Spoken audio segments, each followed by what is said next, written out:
When we think of the electric light bulb, one name usually comes to mind: Thomas Edison. But the story of how the world was truly illuminated belongs to another man.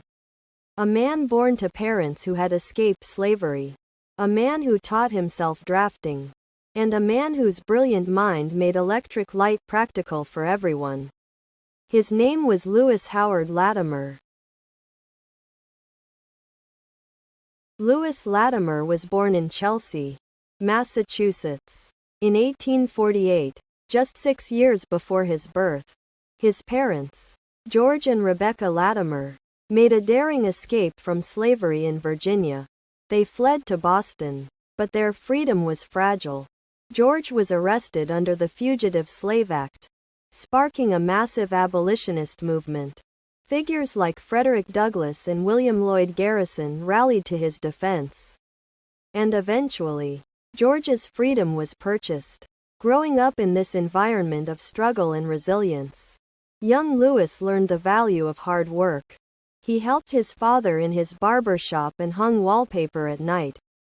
But when the Dred Scott decision threatened the safety of all Black Americans, his father was forced to flee, leaving the family behind.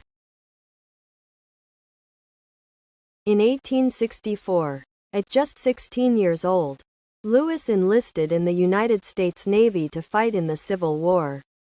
Serving aboard the USS Massasoit, after receiving an honorable discharge, he returned to Boston and found a job as an office boy at a patent law firm, earning just $3 a week.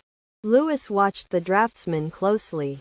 He taught himself how to use their tools, practicing late into the night. His bosses soon recognized his incredible talent for sketching patent drawings. He was promoted to head draftsman, a remarkable achievement for a Black man in the 1870s. Latimer's reputation grew. In 1876, a young inventor named Alexander Graham Bell came to the firm. He needed highly detailed drawings of his new invention to secure a patent before his rivals. He chose Lewis Latimer.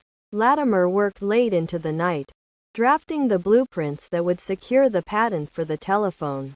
But Latimer's greatest contributions were yet to come. In 1879, he was hired by the U.S. Electric Lighting Company, owned by Hiram Maxim, a fierce rival of Thomas Edison. Edison had invented the incandescent light bulb, but it had a major flaw. The paper filament burned out after just a few days. It was expensive and impractical.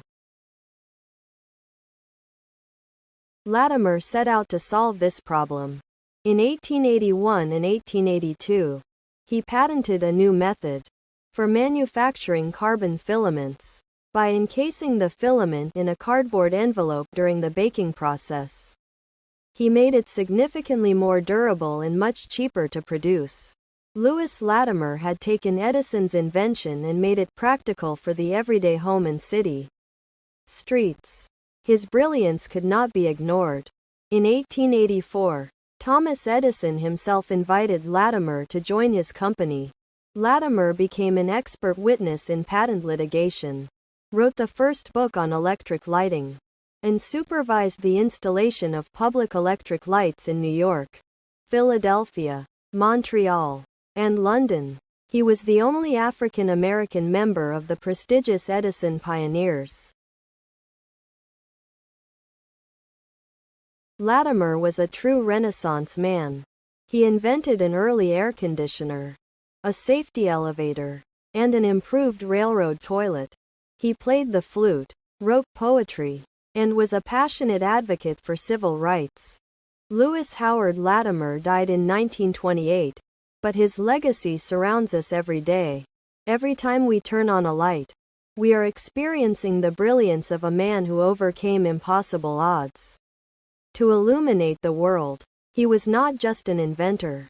He was a pioneer, a poet, and a patriot.